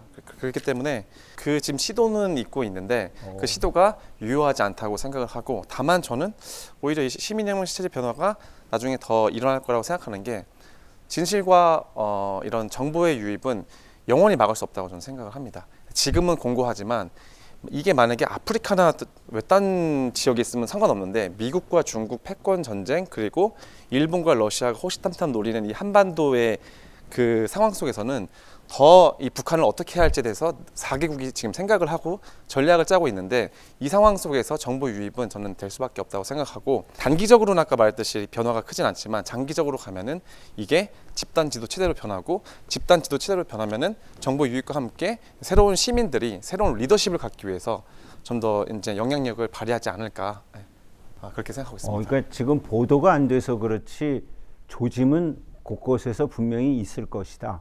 박현우 선생님은 에이 연좌제나 이런 것 때문에 상상도 못한다. 아주 두 분의 얘기가 미래를 같이 보시면서도 현재 보는 데서 좀 차이가 있네요. 우리 윤희 선생님이 아까 박현원 선생님 하실 때 끄떡끄떡 하시면서 고개를 멈추기도 하시고 그랬는데 윤희 선생님 한 말씀 듣고 우리 문예찬 선생님 한 말씀 듣겠습니다. 네, 저는 이제 경제적인 요소뿐만이 아니라 비경제적인 요소에 좀 핵심이 있다고 생각을 하는데요. 경제적으로 어려운데 왜 시민혁명이 일어나지 않는가라는 질문에 대해서 지금 현재 북한에서 이제 우리의 2030 세대, 즉 장마당 세대들은 국가에 대한 자긍심을 굉장히 강하게 교육받고 자란 세대입니다. 특히 이들은 좀 첨단 문물, 스마트폰이나 뭐 원격 교육 같은 이런 첨단 기기를 통해서 이런 사상 교육을 받았기 때문에 오히려 이것이 우리 국가가 제일이다, 우리 국가를 위해서라면 내가 좀 어려운 거를 참을 수 있다, 이런 인식으로까지 전환되는 모습을 보이고 있다고 합니다. 이는 좀 코로나 이후에 전 세계적으로 우리 국가 제일주의 또 우리 민족 제일주의가 다시 나타나는 성향과도 맞물려 있다고 하는데요. 이런 부분이 오히려 경제적인 어려움 속에서도 우리 국가를 지키기 위해서 나는 희생할 수 있다, 이런 생각을 불러오는 게 아닌가 생각을 합니다. 그리고 또 저는 이제 정보의 공유에 대해서 지속적으로 말씀을 해주셨는데 이 부분이 정말 크다고 생각을 하는 게 이제 서독과 동독 같은 경우에는 동독 주민들이 이제 통일에 가장 크게 영향을 미쳤던 게 사실 서독의 이런 TV를 자유롭게 볼 수 있고 그러면서 이들의 생활상을 자연스럽게 접하고 좀 더 친숙함을 느끼고 나도 저렇게 살고 싶다, 이런 마음을 갖게 한 게 컸다고 하는데요. 지금 북한 같은 경우에는 정보의 유입을 굉장히 엄격하게 차단하고 남한의 그런 저작물을 돌려본 경우에 총살까지 하는 등의 엄격한 제재를 가하고 있습니다. 이러한 측면을 봤을 때 정보 유입이 일어나지 않는 이상은 아직까지는 좀 어려울 것이라고 생각합니다. 그럼 데모는 북한 안에서는 별로 안 일어난다고 보시겠네요, 지금은? 네, 정보 유입이 없는 상태에서는 어렵다고 생각합니다. 우리 문희찬 선생님은 어떠세요? 북한 내부에 지금 소요나 봉기 그런 게 있긴 있는데 보도가 안 되는 건지. 저는 일단 두 가지 가능성이 있다고 보는데요. 첫 번째로는 있다 하더라도 그거를 누가 보도를 할 수 있을까요? 뭐 SNS 있는 것도 아니고 북한 내부에서 일어난 일인데, 그래서 있을지라도 우리는 알지 못할 수도 있고요. 두 번째로는 사실 저는 북한이 굉장히 촘촘한 자기검열 체계를 가지고 있지 않습니까? 네. 주민들끼리 생활총화도 하고 또 보위부, 국가 보위성이죠. 굉장히 큰 감시와 검열 체계가 있는데 주민들의 소유를 떠나서 이 주민들이 과연 자신의 죽음을 무릅쓰고까지도 그 정보 유입되는 것을 받아들일까? 저 최근에 아시아프레스라는 그 언론 매체가 있는데요. 이거는 이제 특파원을 직접 북한에 파견을 해서 그분이 정보를 채취해서 뉴스로 전달되는 형태인데, 최근에 본 게 그 북한이 남한 측의 문화나 뭐 영상이나 이런 미디어를 보면은 처형하겠다고 발표를 했잖아요. 그래서 실제로 공개 처형이 일어났다고 합니다. 그래서 눈앞에서 사람이 죽는데 그걸 무릅쓰고 그 남한의 영상을 보고 미디어를 접할 사람이 몇 명이나 있을까? 이 부분도 생각이 드네요. 북한 내부에 대해서 우리 패널 분들이 생각보다 아주 촘촘히 구체적인 판단들을 하고 계셔서 많이 배웠습니다. 지금 김정은 체제가 이제 핵 개발에 굉장히 주력을 하는데 많은 분들이 이 핵 개발이 김정은 체제 강화에 도움이 된다? 아니다. 북한 주민들도 핵 때문에 대북 제재를 받는다고 생각하면 반대하는 의견도 있을 것이다. 그러나 당장은 아니더라도 점점 불평 불만이 커지지 않을까, 이런 생각도 합니다. 북한 핵 개발에 대한 북한 주민들의 생각은 어떤지, 또 같은 엘리트층에서도 마지못해 쫓아가는 건지 아니면 정말 열광하는 건지. 굉장히 어려운 질문이라고 생각합니다. 그래요? 네. 이 핵에 대해서 어떻게 생각할까 인민들이에 대해서는 지금 제 정보력으로는 사상적 교육이 어떻게 이루어졌고 그 사상적 교육이 얼마나 수용되었는지, 그리고 그 외에 복합적인 인간으로서의 가져야 하는 기본권의 영역, 특히 뭐 예를 들어서 뭐 기억의 정치라고 얘기를 하면 김일성 시대 때는 밥을 잘 먹고 배급이 나왔기 때문에 수령님 시대 때는 잘 살 수 있었다. 하지만 지금은 입에 풀칠하기 힘들어서 김정일이 비교적 좋은 리더라고 평가받지 못한다는 얘기들을 자주 들었습니다. 사람은 어느 시대나 똑같은 것 같습니다. 역사를 공부하다 보면 인류가 살아오면서 본능이나 식욕 이런 부분들에 있어서는 크게 변화하지 않았다고 생각합니다. 다만 그 사회에서 어떤 체제를 가지고 있고 어떤 모습으로 발현이 되는지에 따라 그 나타나는 현상이 달라지는데, 핵에 대해서 인민들이 어떻게 생각할지는 미시적으로 바라봐야 된다고 생각합니다. 수뇌부 역시 똑같다고 생각합니다.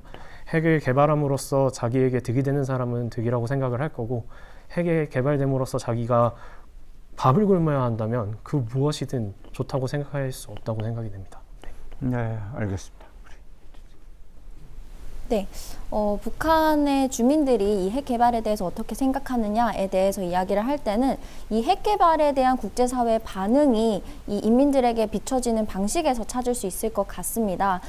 이 북한이 핵을 가졌을 때 미국이나 중국과 같이 세계에서 강대국들이 북한에 대해서 반응을 보이고 있고 북한이 어떤 이야기를 하는지에 대해서 긍정적인 방식은 아니지만 귀를 기울인다라는 레토릭을 북한 주민들이 맞이하게 된다면 자신들이 속해 있는 이 국가가 국제사회에서 어떻게든 이야기를 하고 어떤 입지를 유지하기 위해서는 북한 핵이 필요하다라는 정도로 정당화하는 방식으로 설득될 수 있을 것 같습니다. 특히나 최근에 우크라이나 사태를 보았을 때도 우크라이나가 핵을 포기하였을 때 맞이하는 이런 국제사회의 그런 상황에 대해서도 마주하면서 이 북한 주민들은 오히려 더 이 핵이 자신들의 안전을 위해서 안보를 위해서 중요한 요인이다라는 정당화를 이해할 것 같습니다. 네. 그러니까 여러 가지 핵 개발에 대해서 북한 주민들의 다른 생각이 있더라도 당분간은 핵 개발 쪽에 무게가 실리면서 오히려 자신들의 어떤 정체성을 높이는 쪽으로 갈 것 같다.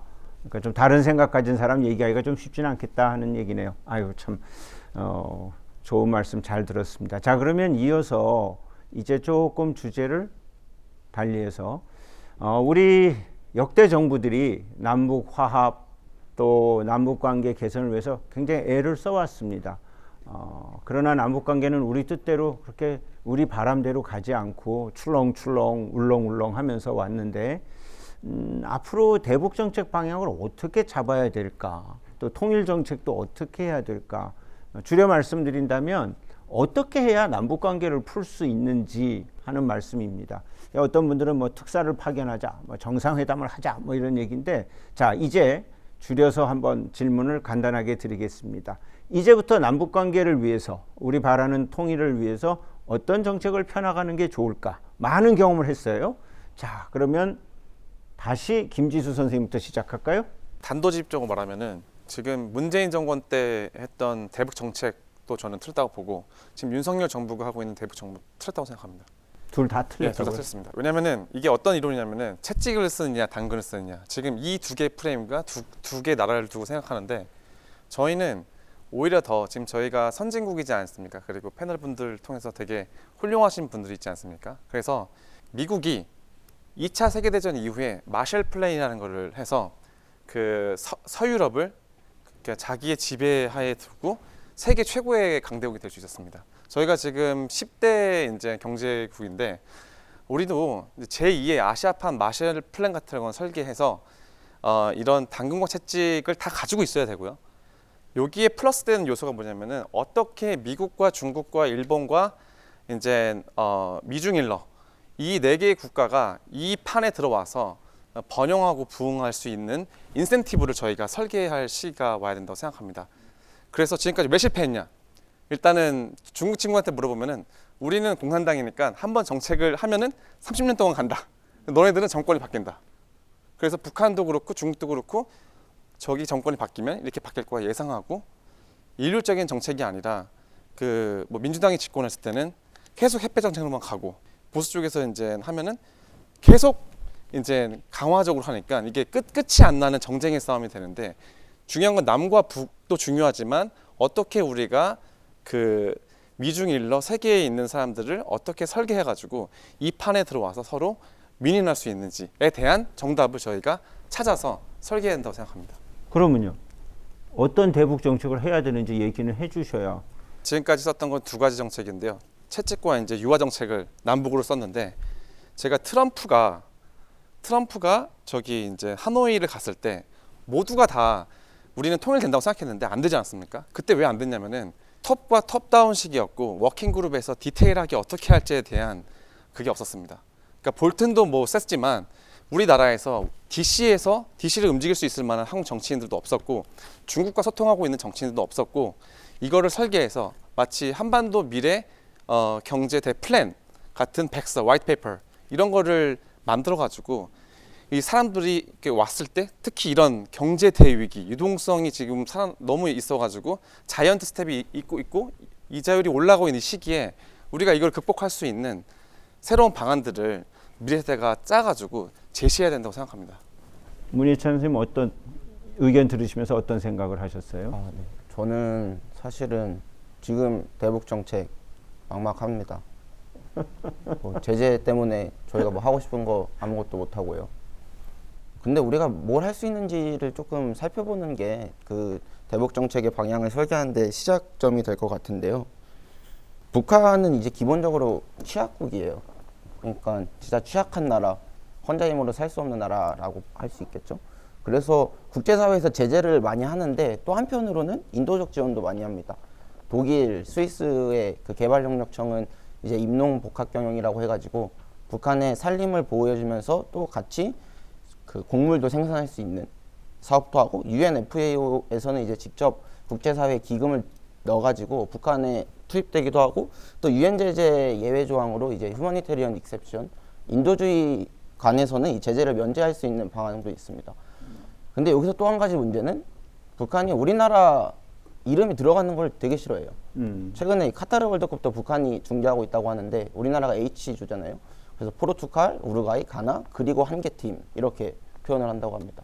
그래서 한국 이름 들어가는 거 싫어하면 이제 우리가 지금 할 수 있는 게 조금 정부 차원에서도 우리가 직접 지원한다는 거를 표현을 안 해도 될 수 있는 그런 담대한 마음이 요구되지 않나. 그냥 국제사회에 돈 주고 국제사회에 그 공여금을 하면은 지정할 수 있거든요. 우리가 돈을 줄 테니까 이걸 북한의 식량 지원이나 영양 지원으로 써달라라고 말할 수 있기 때문에 우선적으로 이런 취약국 북한에 대한 인도적 지원이 우선적으로 이루어야 될 것 같고, 그게 현재로서는 가장 실현 가능성이 높은 대북 정책이지 않을까 생각이 듭니다. 네.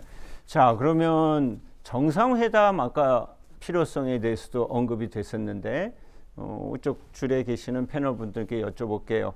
정상회담이 정말 지금 이 상황에서 필요한지, 탁 뚫고 나가는데 지도자들끼리 만나면 예전 2018년처럼 뭐가 풀릴 수 있을 건지, 아니면 정상회담 그래도 이 정상회담은 위에서 푸는 거라 중요해라는 분들도 있어요. 자, 정상회담의 필요성, 정말 지금 상황에서 유용할까 하는 문제를 세 분께 자신 있게 대답하실 분 두 분 먼저 초청합니다. 방금 문예찬 선생님께서 말씀해주신 그 인도적 지원에 대해서 저희가 짚고 넘어갔으면 하는 게 있는데요. 이제 네. 거버넌스 학회에 참여해서 이 북한의 인도적 지원에 대해서 전문가분들께 얘기를 들은 적이 있는데, 이 인도적 지원에서 익셉션이 있습니다. 다른 국가들과 달리 북한 수뇌부와 이 국제기구 간의 거래지 않습니까? 어떻게 보면. 네네. 저는 사실 처음에 막연하게 생각했을 때 이게 진짜일까라고 의심을 했었는데, 이 인도적 지원으로 들어가는 물자들이 그 국제기구에서 말하는 취약계층한테 제대로 전달이 되는지 모니터링이 불가하다고 합니다. 그러면서 거기서 나오는 음모론 아닌 음모론, 물자들이나 자금들이 어떻게 쓰이는지, 그런 와중에 미사일이 발사되면 이제 국제사회나 국민 여론은 안 좋아질 수밖에 없죠. 그런 부분에 있어서 국제사회나 우리나라에서 인도적 지원을 했을 때 취약계층한테 알맞게 전달이 되는지 모니터링을 할 수 있는 권한을 북한으로부터 확보하는 게 먼저라고 생각이 들고, 그리고 정상회담, 사실 얼마 전에 NDI라고 미국 민주당 산하에 있는 그 국제민주주의 확산기구인데, 거기 관계자분들이랑 이런 얘기를 했습니다. 한국에 있는 정치인분들이랑 얘기를 했는데 이제 여야분들이 다 계셨었나 봐요. 문재인 정부 때 판문점에서 산책을 하고 이제 앉아서 얘기하는 모습이 연출이 되고, 트럼프 대통령이랑 만나서 판문점에서 악수를 하고, 그 다음에 결과적으로 나타난, 아까 말씀해 주셨지만 김여정의 연락사무소 폭파, 그리고 그 이후에 그 정상회담 때 체결됐던 협정이나 뭐 교류안들이 정확히 이행이 됐는지, 그리고 단순히 이전 정부뿐만이 아니라 근 70년간 남북 정상회담에 따라서 오르락 내리락이 많았는데 그 부분에 대한 피드백은 정말 중요하다고 생각합니다.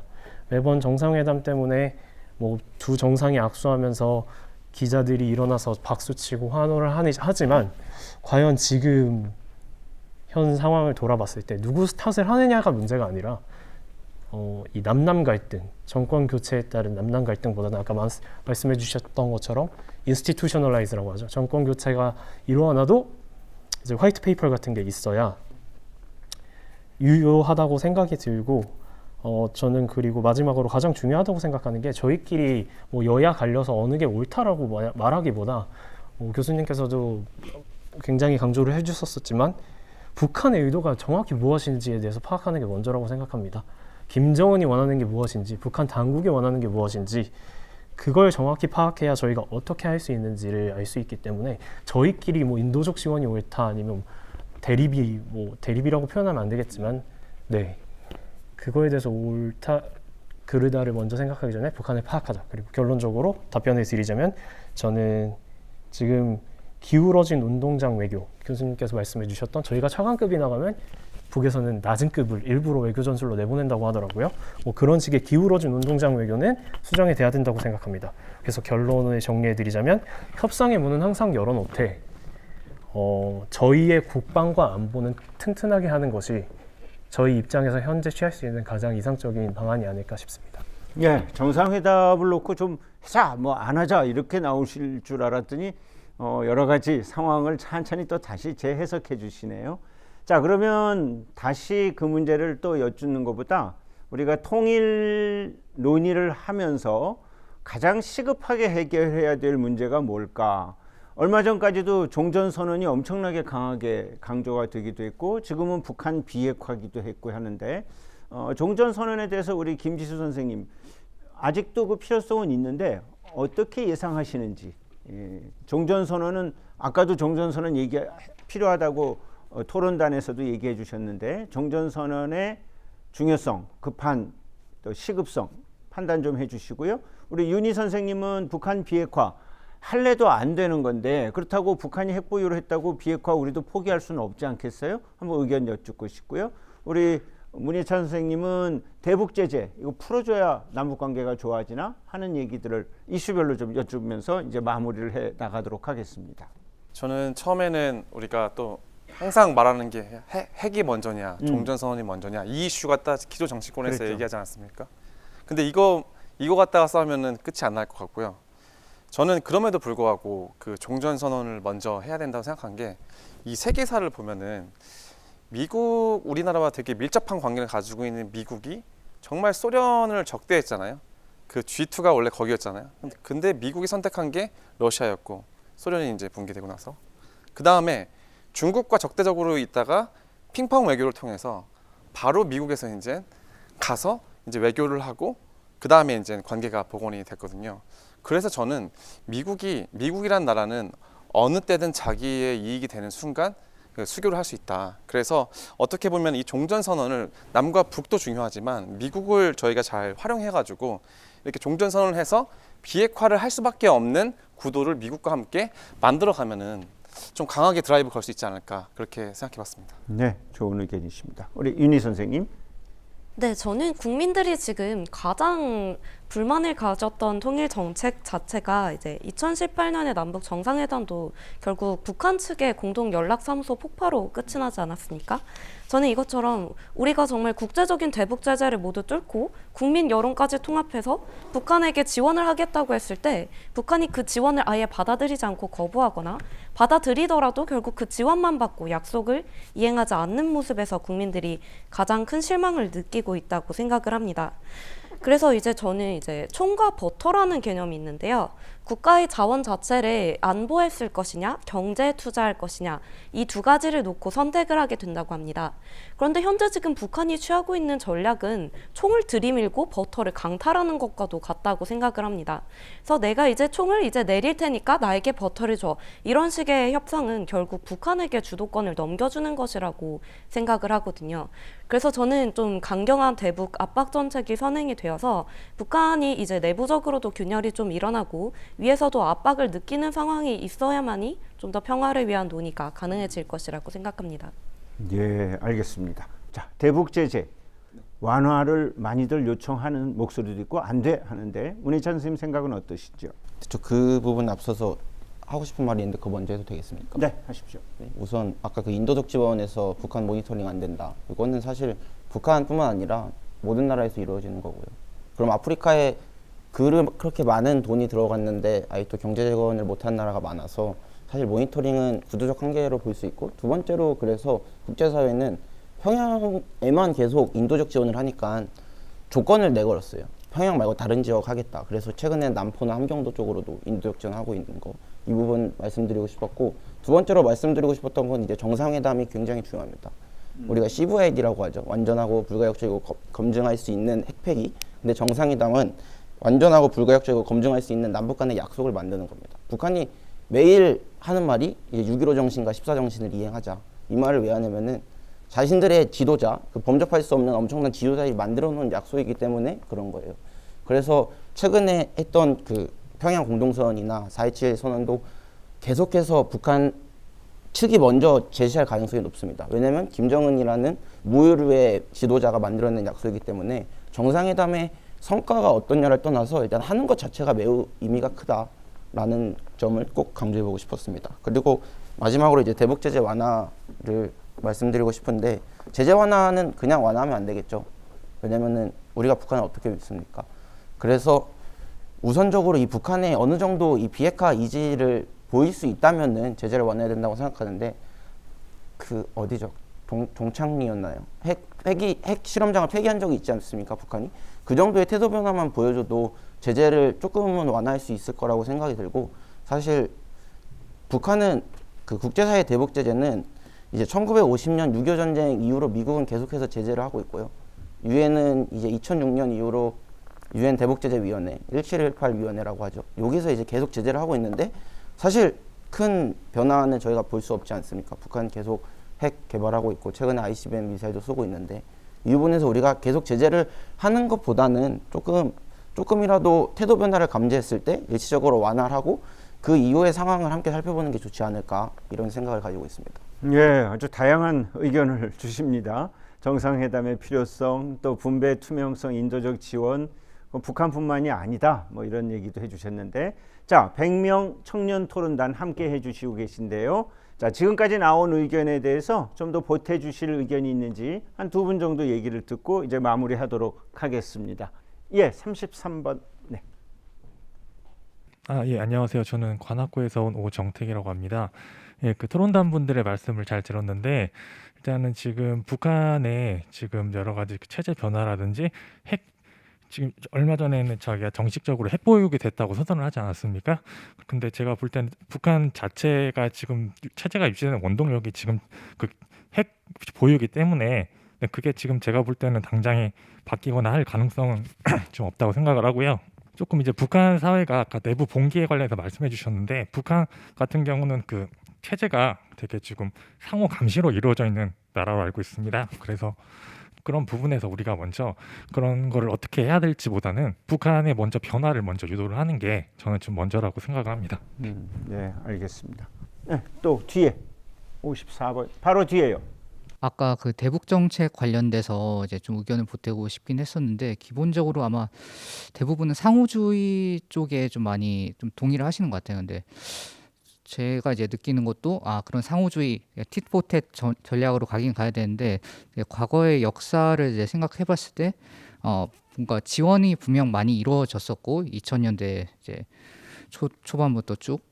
근데 과연 그 지원을 이제 많이 했었는데, 그리고 저도 어렸을 때 기억난 게 이제 초등학교 때 그 국군의 날 편지 쓰기 외에도 이제 북한 어린이들에게 편지 쓰기 했던 것도 기억이 나거든요. 그러니까 뭔가 평화 무드가 조성되고 뭐 많이 이게 지원이 되는가도 싶더라도, 그게 결국 이제 나중에 그 연평도나 뭐 핵도발, 뭐 ICBM 같은 오히려 좀 담대한 지원이 담대한 도발과 더 긴장으로 이어지지 않나, 그런 생각이 들어서 오히려 이제 저희가 더 적극적으로 진짜 태도 변화를 보이지 않으면 좀 강경하게, 약간 제가 보기엔 지금 비유를 들자면 지금의 북한 상태는 영악한 촉법소년 같은 느낌이다, 약간 이런 생각이 들거든요. 그래서 오히려 더 강경하게 나가는 것이 오히려 더 평화를 위한 그런 방향이지 않을까라는 생각이 들었습니다. 네. 여기에 이제 답변을 듣다 보면 불이 붙을 것 같아서 일단은 사회자로서 이제 마지막 주제를 하나 남겨놓고 있어서 한 분만 더 얘기를 듣고 일단 다 경청하기로 했으니까요. 자, 이쪽에 한 분 누가 얘기하실 분 안 계세요? 예, 9번 선생님. 네, 안녕하세요. 저는 용인에서 온 김유주라고 합니다. 앞서 말씀 잘 들었는데요. 물론 제재냐 결국 지원이냐에 따라서 달라지는 것 같은데, 제가 개인적으로 지켜봐온 결과는 이게 우리가 하나를 줬을 때 하나를 더 기대하면서 뭔가 북한을 상대하는 게 아니라 계속해서 북한에게 어떤 지원이나 관심을 주면서 사실 저희가 그 예전에 우아에 그 나그네가 이제 옷을 벗게 하려면 어떻게 해야 될까 했을 때 사실 햇빛으로 계속 쬐주는 방법이었잖아요. 그래서 그런 방식으로도 한번 생각을 해보는 게 어떨까 하는 생각이 들었습니다. 네, 잘 들었습니다. 자, 또 연이어서 또 토론이 지속되기 때문에 이제 마지막 토론의 주제를 던져보겠습니다. 자, 오늘 다양한 의견, 다양한 북한에 대한 이미지도 말씀해 주셨는데 통일은 과연 언제 어떤 모습으로 우리에게 다가올까? 김정은 체제가 오래 간다면 급변 사태가 없을 거라고도 하지만 오래 가다가 또 갑자기 변수가 생길 수도 있고요. 자, 그러면 오늘 패널 분들께 간단하게 마지막 한 말씀씩 여쭙겠습니다. 남북 교류 협력과 평화 정착을 통해서 천천히 점진적으로 진행되는 게 다 옳다고들 생각하시는데 또 갑자기 올 수도 있는 이런 통일은 우리에게 어떻게 다가오고 어떻게 다가왔으면 좋겠는가 하는 말씀을 한 분씩 간단하게 여쭤보도록 하겠습니다. 네, 독일이 이제 시민 봉기에서 법적인 통일로까지 이어지기까지 겨우 1년 남짓한 시간밖에 걸리지 않았고 이때까지 아무도 통일이 이런 방식으로 올 거라고는 생각하지 못했습니다. 저도 이렇게 우리의 통일도 굉장히 급작스럽게 올 수 있다고 생각합니다. 네, 다음. 일단 언제 올지는 역사가 판단할 것이라고 생각되고요. 저희는 그럼에도 불구하고 가장 천천히 해야 된다고 생각합니다. 독일 사태도 그렇고 일단 저희의 객관적인 상태나 국민 여론을 바라봐도 당장 통일을 하는 것에 대한 막연한 거부감이 있고 실제로도 이게 북한학이라는 것 그리고 남북관계 뭐 정치 외교학이라는 걸 공부해봐도 이게 단순히 하나의 단적으로 바라볼 수 있는 문제가 아닙니다. 저희가 살아가는 모든 것들이 한 번에 통합되는 문제이기 때문에 다양한 분야에서 다각적인 연구가 장기간 필요하고 이제 그걸 사회 시스템으로 구축해서 준비가 이루어지지 않는 한 통일이 온다고 해도 과연 그게 긍정적인 햇빛과 같은 통일이 될지에 대해서 의문점을 가져보고요. 그리고 제가 한 가지 글에도 몇 번 쓰긴 했었는데 정상회담에 대해서 말씀을 해주셨었는데 그 정상회담이 의미는 당연히 있습니다. 뭐 저희 앞에 선대분들께서 평화를 위해서 다각적으로 노력을 했던 거는 부정할 수 없다고 생각을 합니다. 그럼에도 불구하고 피드백은 명확히 이루어져야 된다고 생각을 하는데 정치적으로 이제 정상들끼리 만나서 이루어지는 조약과 뭐 협상 그리고 뭐 선언들이 국가 전체에 제도적으로 영향을 끼칠 수는 있으나 저는 좀 인문학을 공부했다 보니까 인문학적 측면에서 많이 바라보게 되는 것 같습니다. 저희가 지금 남한 내에서도 지역 갈등이 있고 사람들 간의 갈등이 사회적 이슈로 나타나고 있고 양극화가 지금 심각한 문제로 나타나고 있는데요. 과연 이런 인문학적 교류나 인간 대 인간으로서의 동질감 형성이 되지 않은 상황에서 정치적인 통일을 일으켜내는 것이 과연 우리한테 긍정적인 통일로 다가올까는 저희 세대가 한번 생각해 봐야 되는 안건인 것 같습니다. 네. 네. 우리 박현우 의원님. 짝사랑은 끝났습니다. 오랫동안 좋다고도 해보고 말로도 해보자고도 해보고 또 원칙이라는 또 그 방향성도 제시해봤습니다. 근데 이제는 저희 보고 스토커라고 합니다. 그만 따라다니라고 합니다. 미국이라는 북미 정상 회담 하노이가 결렬되고 나서 저희는 정말 삶은 소 대가리라는 그 비난까지 받고도 아무런 이야기도 하지 못했습니다. 언제까지 짝사랑을 할지 스토커로 더 우리 체면까지 구길지 고민할 시점입니다. 이제 체제 결합이 어떻게 될 것인가에 대한 속도의 문제인데요. 같은 맥락에서 뭐 어떻게 보면 이상적으로 점진적 또 단계적 통일이 바람직하다고 그렇게 또 생각할 수 있는 부분이 많이 있습니다. 하지만 정말 서로 다른 그 정치 체제가 하나의 용광로에서 뜨겁게 융합될 때 단시일 내에 급격하게 하는 화학적 결합이 우리가 받는 그 고통의 강도가 같다면 그 단기적인 그 결합이 더 좋을 수도 있다는 생각입니다. 점진적, 단계적이라는 그 말의 함정에 너무 빠지지 말고요. 한반도 유사시 우리가 과연 어떻게 감당할 수 있을지 너무 겁먹지 마시고요. 그 강한 화학적 결합을 우리 국민은 충분히 감당할 수 있고 그 강렬한 그 화학적 융합 속에서 동북아시아의 평화 공동체를 향한 새로운 메시지를 만들어갈 수 있지 않나 생각하기도 합니다. 네, 고맙습니다. 마무리 말씀으로 충분히 주셨기에 일단 통일 정말 오는 걸까? 온다면 어떻게 올까라는 제1주제에 대해서 마무리를 하도록 하겠습니다. 지금까지 북한에 대한 우리 패널 6분 또 청년 토론단 100분의 여러분들의 생각, 통일에 대한 또 여러 가지 다양한 의견들을 잘 들었습니다.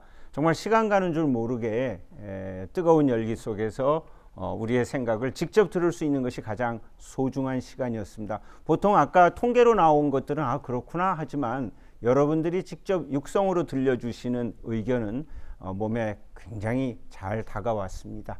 그렇다면 이제 잠시 쉬고 2부에서는 좀 더 구체적으로 통일이 우리에게 어떤 도움을 주고 또 어떤 부담을 주는지 생생하게 짚어보도록 하겠습니다. 오늘 청년 토론단 100분께 감사드리고 패널 6분께 감사드리면서 잠시 휴식 시간을 갖고 뵙도록 하겠습니다. 고맙습니다.